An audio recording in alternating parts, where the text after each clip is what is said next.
De nouveaux affrontements signalés ce dimanche en territoire de Rutshuru. De nouveaux affrontements entre l'armée congolaise appuyée par ses partenaires locaux et les rebelles du M23, RDF ont été signalés tôt ce dimanche 26 mai dans les zones périphériques de Kanyabayonga, situées à cheval entre les territoires de Rutshuru et de Lubero. Nord Kivu, point des sources dans la zone, rapporte que ces affrontements reprennent après une accalmie observée samedi.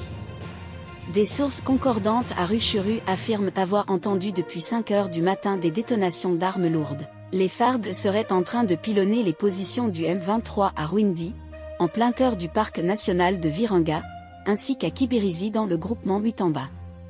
Les rebelles du M23 seraient en train de riposter contre l'artillerie de l'armée congolaise qui tenterait de récupérer la base de la Rwindi, toujours sous occupation du M23.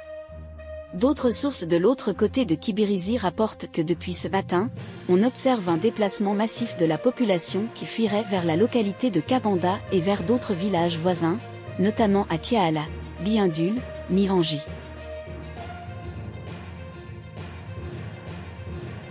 Procès sur les crimes commis lors de l'insurrection Kamina Nsapu et Banamura au Kasaï, après Tshikapa, les audiences se poursuivent à Kamonia. Suspendues jeudi dernier à Tshikapa, les audiences foraines qu'organise la cour militaire de l'ex-Kasaï occidental se sont vendredi et samedi poursuivies à Kamonia, chef-lieu du territoire de Tshikapa. Elles consistent au jugement des présumés auteurs des crimes commis lors de l'insurrection de Kamina Nsapu et Banamura au Kasaï. Dans les enceintes de la paroisse Saint-Philippe de Kamonia en présence d'un grand public venu de différents coins de Tshikapa. L'organisation de ces audiences ont paniqué les peuples de Kamonia qui vivent actuellement en cohabitation pacifique, dit le président de la société civile Médard Muamba. La population vit déjà dans une cohabitation pacifique. Il n'y a pas de problème ici entre les Baluba, Chiokwe, Pand, Lulua, Bindi, Tetla et autres.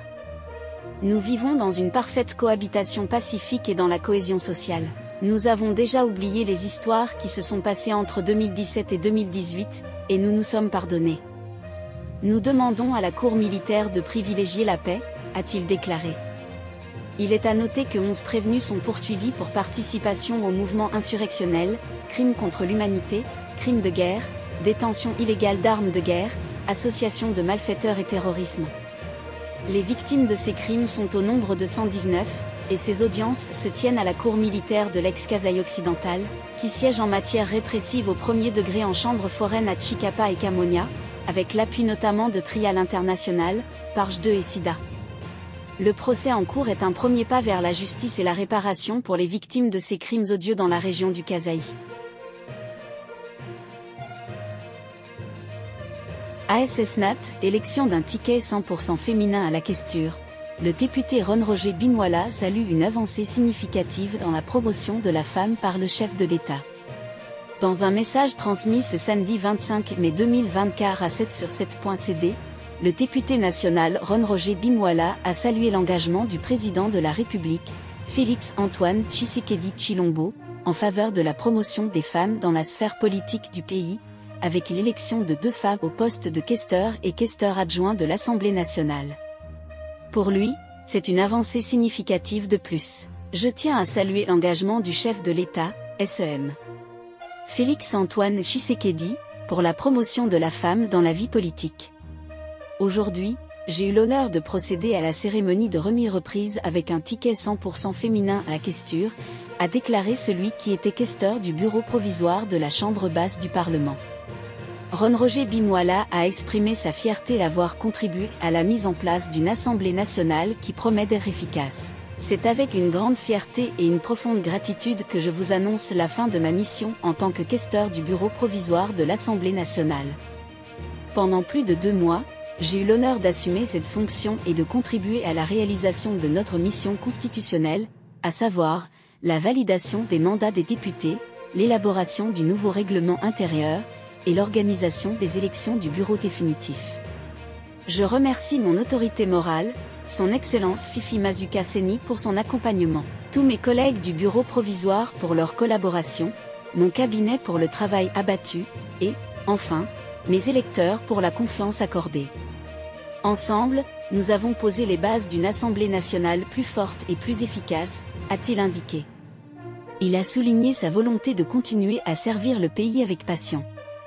Enfin, je souhaite un fructueux mandat au bureau définitif et reste, plus que jamais, déterminé à continuer de servir notre pays avec dévouement et intégrité, a-t-il affirmé. Parmi les 7 membres du bureau définitif de l'Assemblée nationale élus, 2 femmes ont été mises en avant au sein de l'Union sacrée, plateforme politique dont le chef est le président Tshisekedi. Il s'agit de Chimène Polypoly en tant que questeur et Grace Nema Penini comme questeur adjointe. Sénatorial au Maï, Ndombe, Jean-Thierry Monsenepo retire sa candidature et dénonce des faits de corruption.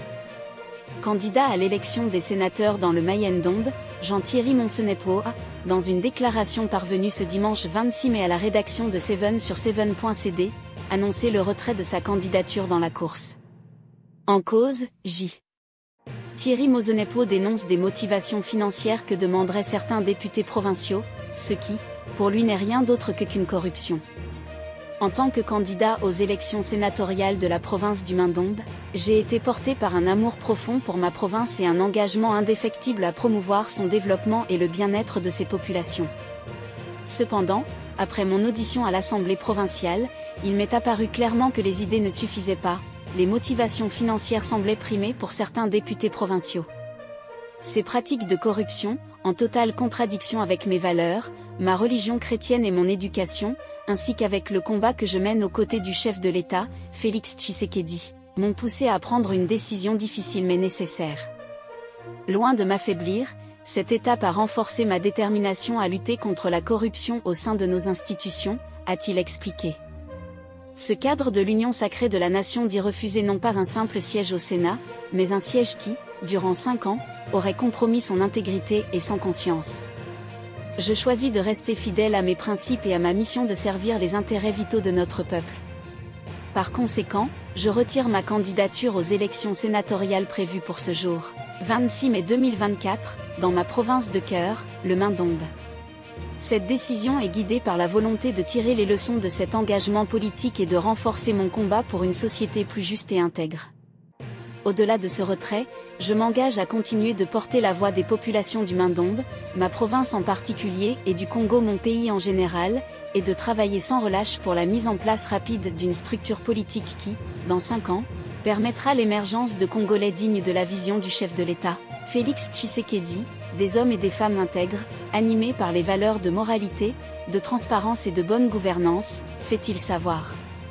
Par ailleurs, Thierry Monsenepo estime que l'élite d'aujourd'hui léguait aux générations futures une meilleure version d'elle-même, à travers une constitution dynamique et des lois avant-gardistes. Il appelle, de ce fait, tous les dirigeants d'aujourd'hui à aimer le pays et à œuvrer ensemble pour aligner la vie publique sur les exigences de la moralité et de la bonne gouvernance. Kinshasa abrite le 2 sommet international des aînés d'Afrique et de ses diasporas. La ville de Kinshasa, en République démocratique du Congo, abrite le 2e sommet des aînés d'Afrique et de ses diasporas, CEAD 2024.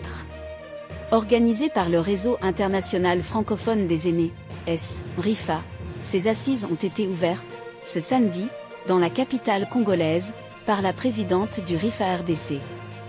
Dans son mot, Marie-Thérèse Chirichingu Pépé a rappelé que ce sommet a été initié pendant la période de Covid-19 durant laquelle les personnes de 3e âge étaient les victimes privilégiées. La tenue de ces sommets a été initiée lors de la pandémie de Covid-19, car, comme vous le savez, les personnes du 3e âge en avaient été les victimes privilégiées. Notre décision a été renforcée par la mise en place par l'OMS de la décennie du vieillissement en bonne santé, 2021 à 2030. Dès lors, il nous est apparu la nécessité d'initier une vraie réflexion portée par, pour et avec les aînés africains et leur diaspora, pour des réponses appropriées, a-t-elle fait savoir. Selon elle, l'objectif est de sensibiliser et de mettre en œuvre des campagnes de plaidoyer afin que la problématique des personnes de 3e âge soit placée au cœur des préoccupations des institutions, des gouvernements et des organisations non gouvernementales. Ces sommets ont pour objectif principal de sensibiliser et de mettre en œuvre des campagnes de plaidoyer auprès des gouvernements, Des institutions internationales gouvernementales et non gouvernementales de même que régionales concernées afin que cette problématique soit placée au cœur de leurs préoccupations et priorités, a souligné Marie-Thérèse Chirichingu-Pépé. Pour cette édition, a précisé la présidente du RIFA, la situation des personnes âgées en situation de conflit a été ajoutée à l'agenda, compte tenu de la situation sociopolitique et d'insécurité qui prévaut ici et plus particulièrement dans le Kivu occupé depuis 1994 ainsi que dans d'autres coins du continent. À l'en croire, le SIAD 2024, par la participation et l'implication des membres du RIFA, examinera les initiatives congolaises mettant en œuvre l'article 126 de la Constitution de la RDC de 2006, en son point 16, lequel article porte les fondements d'une loi relative aux principes fondamentaux de protection des groupes vulnérables. Pour sa part, la représentante du RIFA international, Enne Marie Foll, a épinglé les relations intergénérationnelles qui doivent exister entre les jeunes et vieux. Le tissu social a été complètement distendu et abîmé. C'est ça le rôle de ce sommet. C'est pour montrer que le tissu est totalement distendu à l'heure actuelle et qu'en régénération, on devrait parler relations intergénérationnelles, reconstruire ce tissu-là, savoir que nous ne sommes pas en concurrence, en rivalité jeunes contre vieux, mais que nous sommes en complémentarité. Parce que nous avons été jeunes, et vous, les jeunes, deviendrez vieux. Et ce que nous faisons aujourd'hui, ce n'est pas nous qui allons cueillir les fruits, mais c'est vous qui allez en bénéficier, a-t-elle soutenu. L'ouverture de ce sommet, qui va se clôturer le 1er juin prochain, a connu la participation de plusieurs personnalités politiques, notamment le ministre de la Recherche scientifique, Gilbert Kabamba. Lancé en 2022, le SIAD se tient tous les 2 ans en alternance. Il a pour thème central, notre patrimoine, mémoire du futur, traduit dans des langues africaines. La prochaine édition aura lieu à Ouagadougou, au Burkina Faso, en mai 2026. Sénatorial, en Ituri, des militants de l'UDPS exigent l'invalidation de leurs députés provinciaux pour haute trahison. L'élection des sénateurs a finalement eu lieu en Ituri, dans le nord-est de la République démocratique du Congo, le vendredi 24 mai 2024. Sur un total de 52 candidats, seuls 11 ont réussi à avoir au moins une voix, sur les 47 votants, et 4 ont été élus à savoir Idi Tabani de l'AFDC, Alliance des forces démocratiques du Congo, avec 9 voix, Nela Bashpandeh de l'UNC, Union pour la nation congolaise, avec 8 voix, Sami Adubango du CNC, Congrès national congolais, également vice-ministre de la Défense sortant, qui a réussi à obtenir 6 voix, et Bagno Debo Daniel de la CFC, Convention fédérale du Congo, qui a raflé 6 voix. Les 4 sénateurs élus provisoirement pourraient représenter la province de l'Ituri à la Chambre haute du Parlement si aucune décision contraire n'est prise par la justice, cour d'appel, par rapport à cette élection sénatoriale organisée en Ituri. Pendant ce temps, l'absence d'un candidat de l'UDPS parmi les 4 sénateurs élus intrigue et suscite tout de même des questionnements.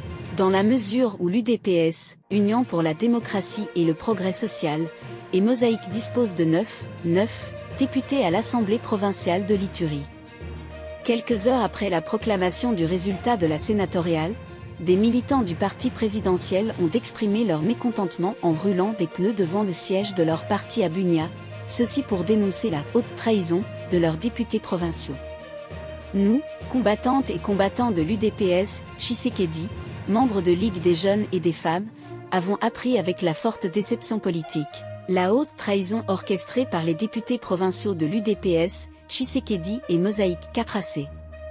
Alors que le parti occupe la première force politique au sein de l'Assemblée provinciale de l'Ituri avec 9 députés provinciaux, mais nous avons constaté avec des larmes aux yeux à l'issue des élections sénatoriales tenues ce 24 mai 2024, l'UDPS, Tshisekedi a obtenu 0 voix. Ainsi, ce comportement politique affiché par nos députés provinciaux démontre une haute trahison envers le parti présidentiel en Ituri, ce qui conduirait sans doute à leur déchéance au sein du parti avec comme conséquence, la perte de leur mandat électif au nom de l'UDPS et Mosaïque 4AC, ont-ils dit dans une déclaration lue par Maître Mulamba, président de la Ligue des jeunes de l'UDPS en Ituri, le vendredi 24 mai. Suite à cette haute trahison manifestée par les députés provinciaux de l'UDPS, Tshisekedi et Mosaïque 4AC, des membres du parti présidentiel en Ituri demandent notamment l'invalidation de ces élus du peuple. Au regard de cette honte politique, nous, secrétaires fédéraux ici présents, membres de la Ligue des jeunes et de la Ligue des femmes de l'UDPS, Tshisekedi en Ituri, demandons ce qui suit. À dater de ce jour, aucun député provincial de l'UDPS, Tshisekedi et Mosaïque 4AC n'est autorisé d'accéder à la permanence du parti, l'invalidation pure et simple de ces députés provinciaux, que le secrétaire général, Augustin Kabuya, prenne des mesures politiques très sévères contre ces traîtres députés provinciaux, le retrait de la confiance envers ces députés provinciaux qui ont trahi le parti, que l'état de siège soit maintenu jusqu'au zéro crépitement de balles en Ituri, ont-ils demandé. Parmi les candidats sénateurs de l'UDPS en Ituri, figuraient Séverin Tsedia et Joseph Lobanga. Il sied de noter qu'aucun sénateur de la législature passée n'a été réélu en Ituri où les élections se sont organisées sous état de siège.